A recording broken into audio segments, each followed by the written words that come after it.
everyone. Thank you for joining us. This webinar is presented to you by brightbot.com, where I would ask for you to please join the free autism support group, because the bigger we can make our community, the more likely that people will be able to get the help that they need. And before I start, I'd just like to note that I am not a doctor. This is just my own experience that I'm sharing. And also that we'll be muting everyone during the presentation, but once we're done, we'll take any questions that you might have. And if you happen to think of a question after the webinar is over, you can always head to the autism support group on brightbot.com and post a video of your question, and someone will respond to your question with a video as well. So today we'll be talking about children with autism and wandering. And this is a problem that's very big with children with autism, and it's not talked about very much, so I'll be talking about it to just shed some light on that tonight. So first, we'll start by talking about what is wandering. So wandering is when a person that needs some level of supervision to be safe leaves an environment or a safe space or the care of a responsible person, and they're immediately exposed to potential dangers. Wandering is also referred to as elopement, bolting, or running. So you might hear somebody say, oh, my child is a runner. That probably they're referring to the same thing as wandering. And I'll be using those terms interchangeably throughout the webinar. So this wandering behavior is similar to, I don't know if you know this, but seniors who have Alzheimer's and dementia, in the later stages of their disease, they wander at night and they just go places, and they're very disoriented. They don't really know where they are.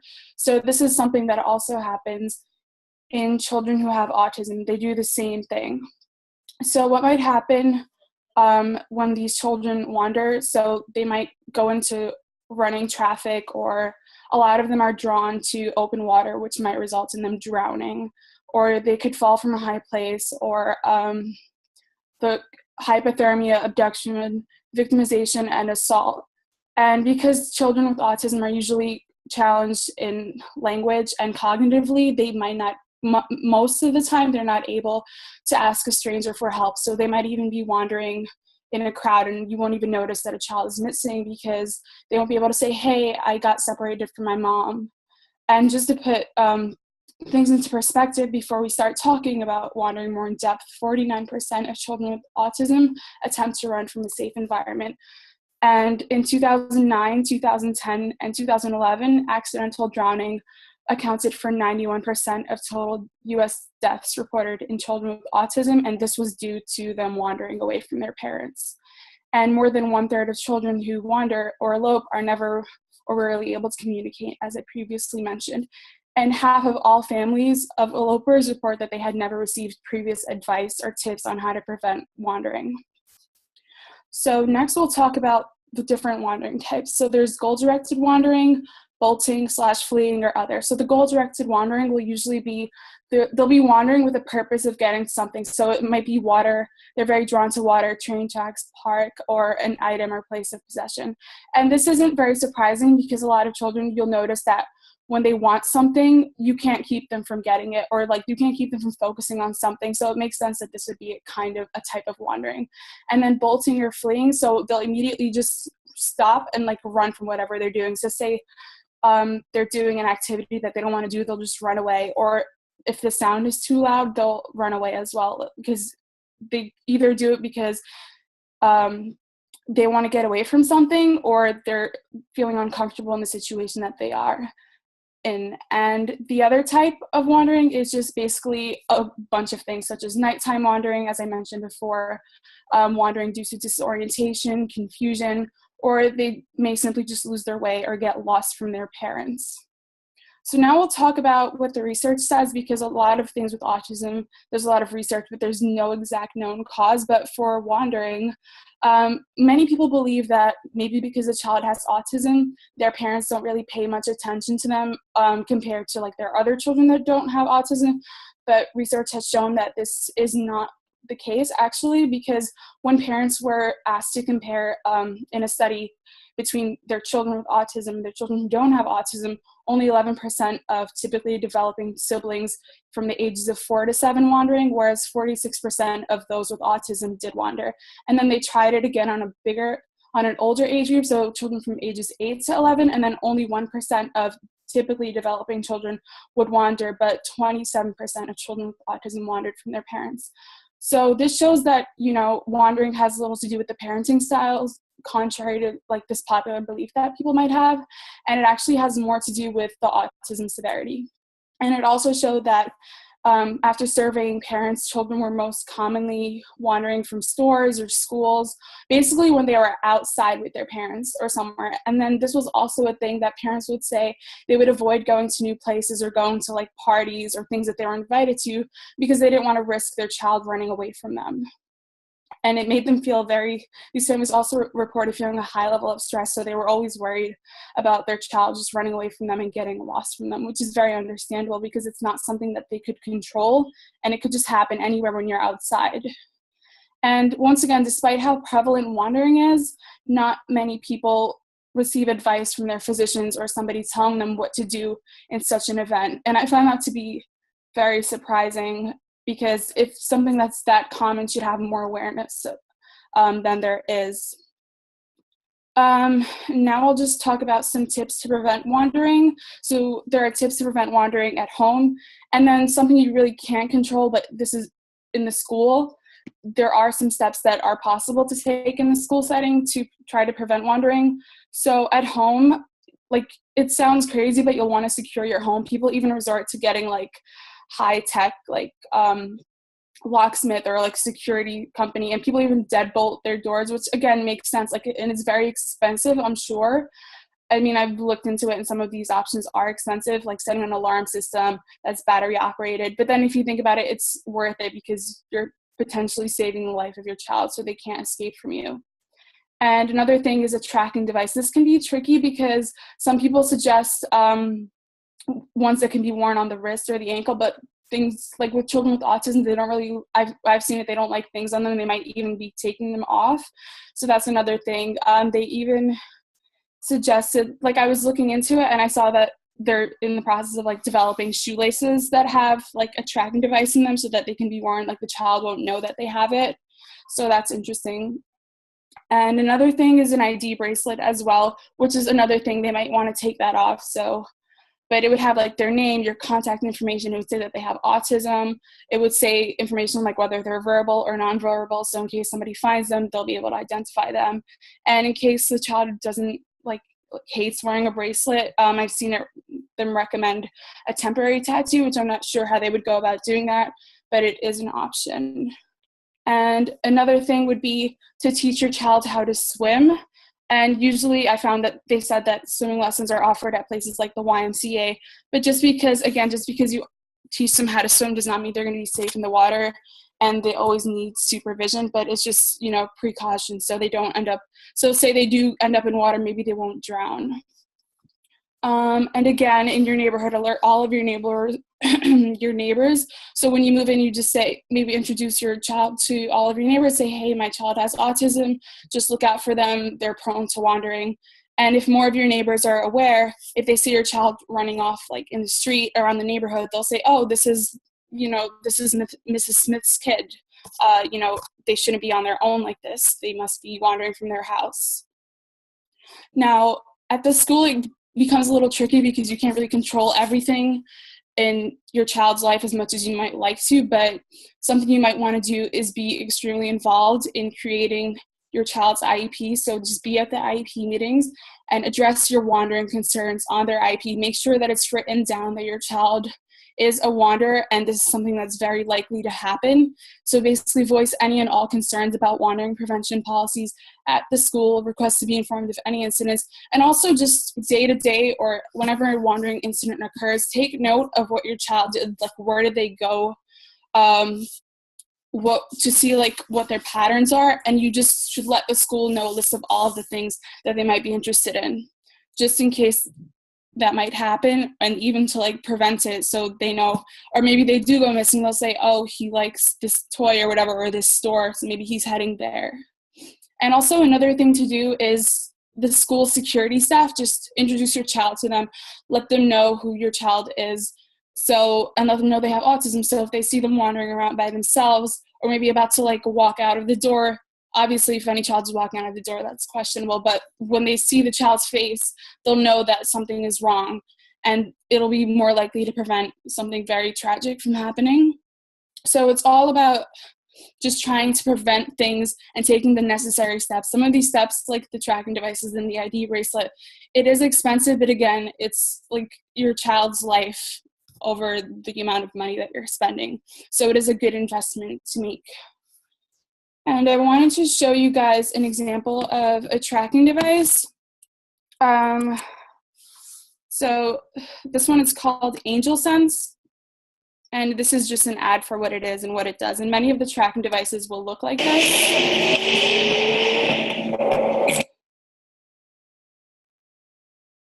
When my child with special needs wanders, I'm terrified.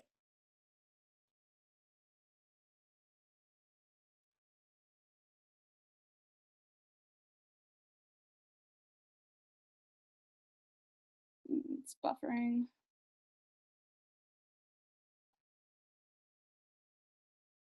He can go missing for hours, with no direction, with no awareness of danger.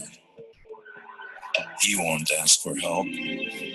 Now I can protect him, know exactly where he is, and bring him home safely with his guardian angel, with Angel Sense.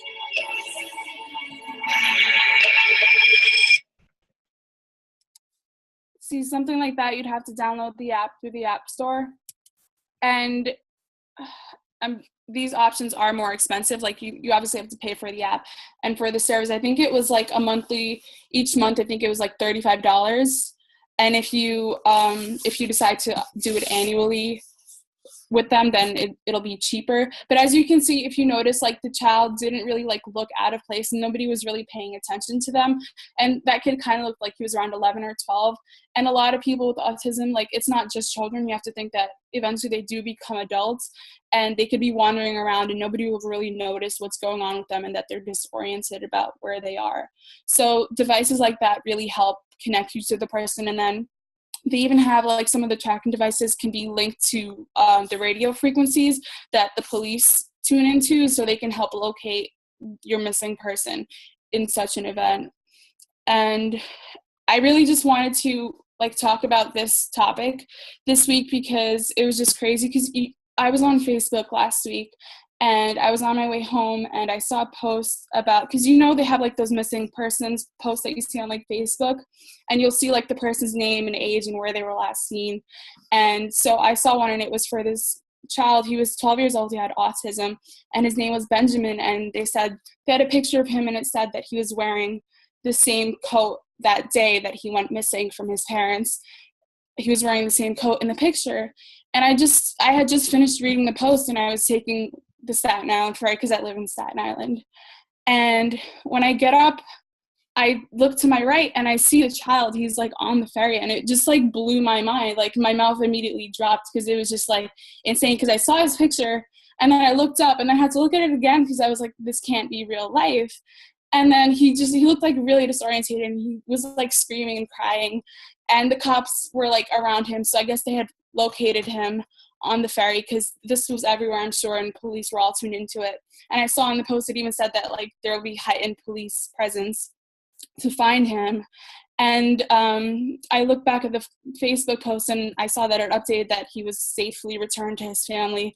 So it just like blew my mind, because like that story had like a happy ending.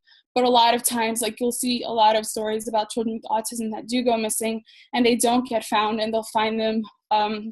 Like I was looking into the stories, and this one girl, she was missing for some time, and they found her body in like a river. And sometimes they might not even find the body of the child, so that they might be missing indefinitely, or they'll get abducted. So rarely do these stories have a happy ending, but I think if we could just bring awareness to things like this and let people know that it is an issue and to look out for people with autism. I mean, it's hard to look for these people when they're missing in a crowd, but I just think it's important to raise more awareness, because then people will know more about it. So just to sum everything up, children with autism typically wander because they're trying to get to something of interest. And this could result in a lot of dangers, such as I mentioned, drowning, getting struck by a vehicle, falling from heights, dehydration because they don't really know how to care for themselves, hyper or even hypothermia, abduction, victimization, and assault. And there's different wandering types, so goal-directed, bolting and fleeing. So goal-directed, they're trying to get to something of interest. Bolting and fleeing, they're getting away from something. And other, it's just a range of categories, different reasons that they'll be wandering.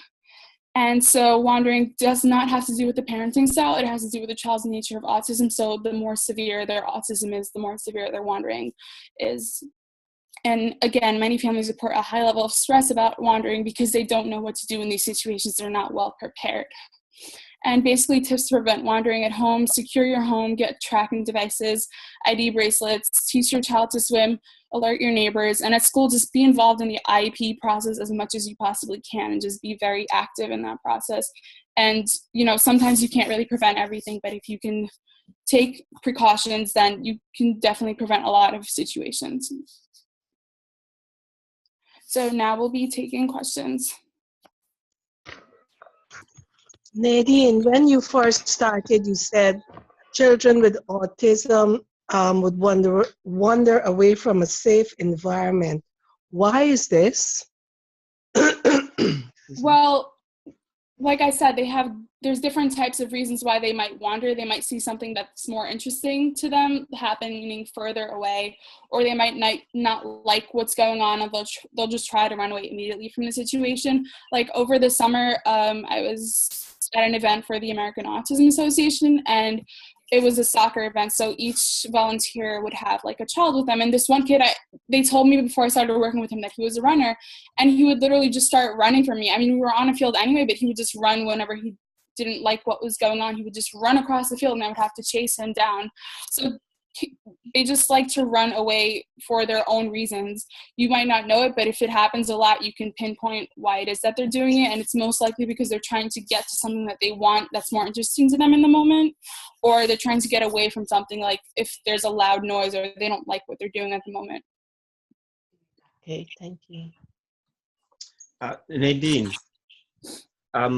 while you were speaking earlier, I started thinking that I'd driven through like neighborhoods where they'd have like a street sign that would say something like caution, deaf child or blind child. And I was wondering, had you ever, I guess these signs are erected by the municipality or something. Have you ever heard or do you think there's any kind of provision made for signs for like autistic children? Not that I've seen. I've definitely seen the deaf or blind signs, but I think that's something that they should definitely put up, and I think that's an excellent idea, because there are a lot of, like, more often, because 1 in 68 children in the United States have autism, so that's a very high number. So more often than not, someone in your neighborhood has autism. So this should be something that is shown, like any stop sign in any neighborhood, so people could take note and just be generally aware. Would be nice. Yeah, for sure. I agree. Yeah. Could going for a walk with your child have any impact with autism or anything like that, with the wandering, like maybe going with them for a walk? I'm sorry, can you repeat that? Did you say going for a walk? Yeah, going for a walk with them, would that maybe like kind of calm down the wandering a little bit, or is it like case by case? Well, I think that it's just like about what the child likes, and maybe going for a walk with them might help, but then again, you want to know like where you're taking them and make sure your eye is on them. I don't think it's really about like what calms them down in the situation. It's just more something that they really can't control, because a lot of the behaviors that children with autism present with, they can't really control them. But I mean, definitely if you know from like past experience that taking them for a walk in the neighborhood is something that helps calm them down, it might prevent them from running away. Like if you see, like you might be at a party or something and you see they're very uncomfortable, maybe like taking them to a quieter area or taking them outside. If you know that calms them down, it might prevent a situation like that from happening. Is there any studies that show that as the children get older, the wandering increases? Does that happen, or the age doesn't have anything to do with it? I didn't see that in the research that I found. What I saw was that like the more severe their autism is, the more likely that they are to wander. So And then the severity of autism doesn't really decrease over time. I mean, there are things you can do like therapy that help with it and, you know, the characteristics of it, but it can't go away. So something like the way they are cognitively, like the way they think and the way that they're aware of the things around them, that's not likely to change drastically. So it is possible that you do see older adults with autism still wandering. But I didn't see in the research that I did that they said I didn't see anything that says that as they get older, it gets worse. I would just assume personally that if somebody has a very severe autism and they wander a lot, that as they grow up, it's probably not something that's going to change. Oh, okay.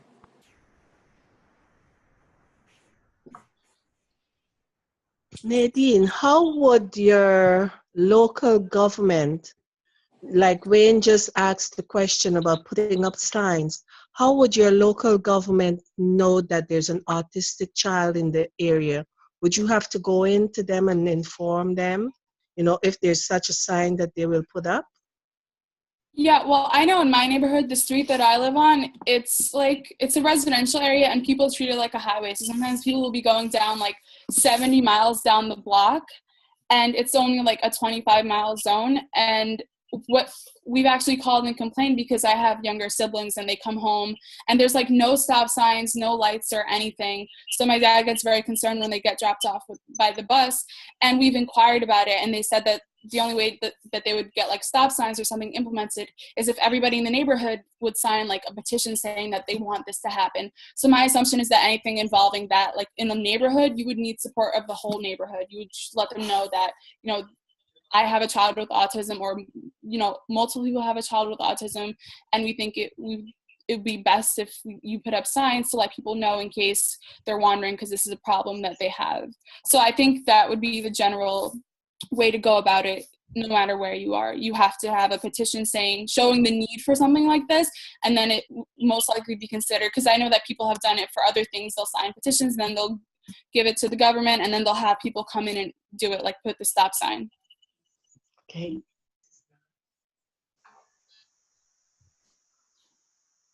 Nadine, what is the IEP?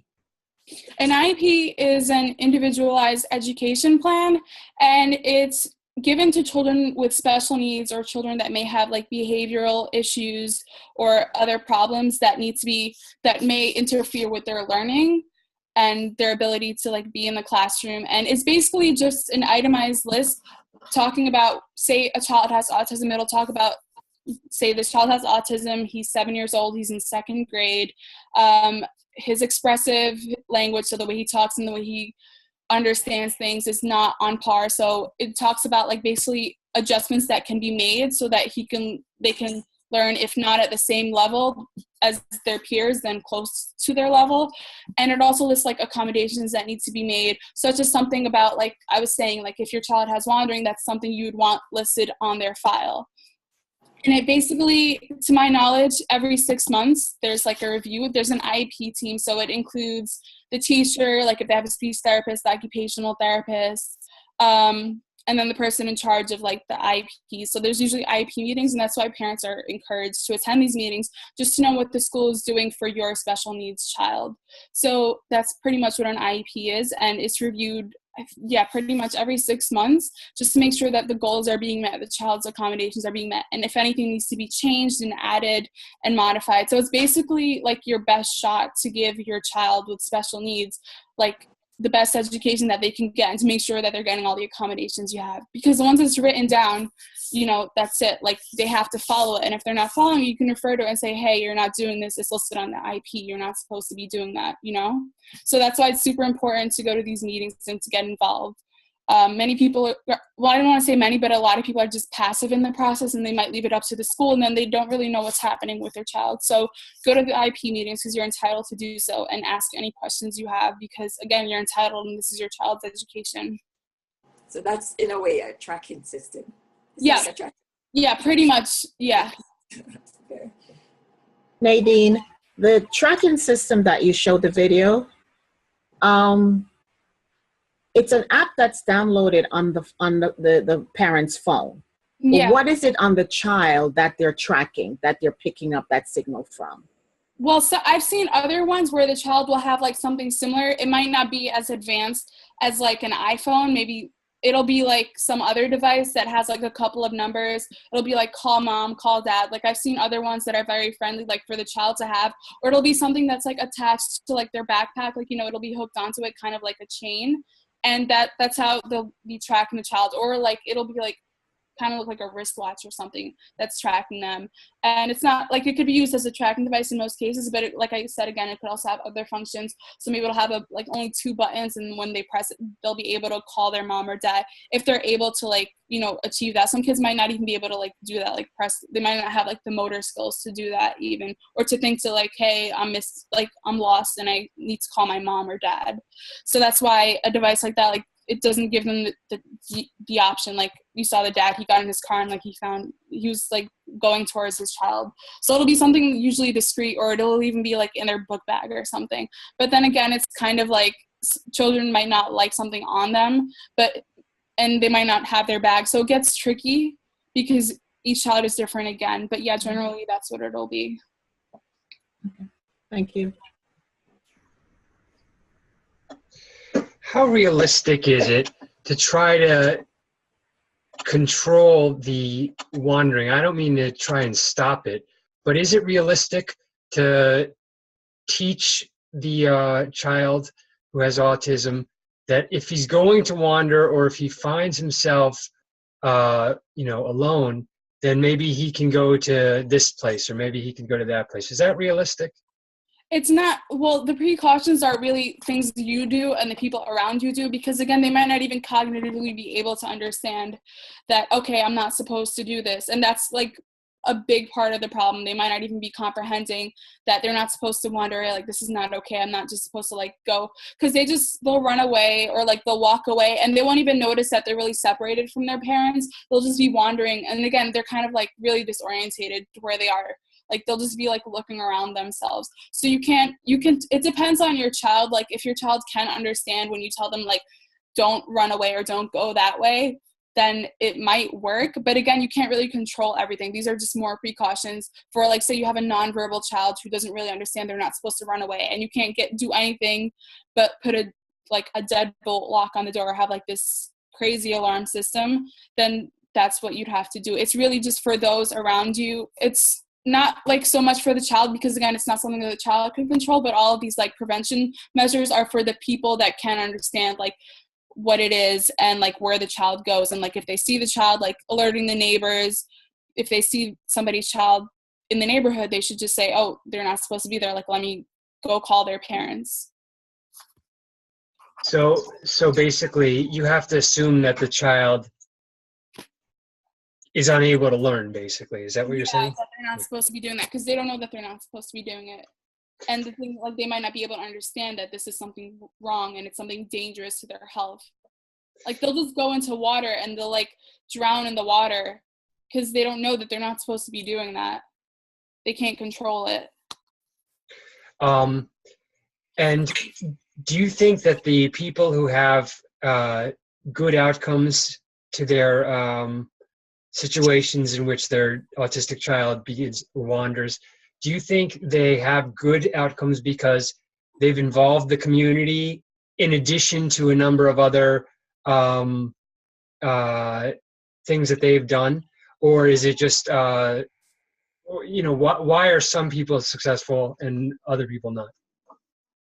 I think it's because you can try all the prevention measures and you can try to control it. But like if you're in a public place, you can't really, and if you look away, even for 1 second, there goes your kid. So I think, unfortunately, I feel like it has a lot more to do with luck, but you can try to prevent it in those ways, like in your own home. Like, you're not going to be cooking dinner and your child isn't just going to open the door and walk out. So maybe some people are more, your home can be a very controlled environment. But once you step outside the door, it's not so much control. That's why I mentioned that people don't even want to go outside or go to like new places, because they don't want their child to like wander and get away from them and something tragic happens to them. So, and even when these kids do go missing, like the kid that I talked about, that was a great outcome. But I don't think there was anything their parents could have done differently in that moment, because I didn't get the whole story, but he just wandered away from his parents. And I think they were in public.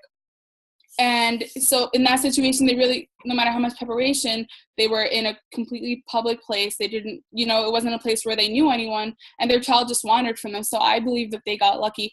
And the fact that the police were highly involved and there was a lot of police presence, I feel like that did add to it. So it's just more of an awareness thing. Like, a lot of people go missing and you see the missing posters, but, many cases these children aren't found. And if they are found, it's usually a very tragic end. So. Okay, so involve the community, involve the police, and get lucky. Another question. It's difficult for me to believe that the parents who lost their children to drowning didn't teach their children how to swim. I'm sure they all tried to teach their children how to swim. So,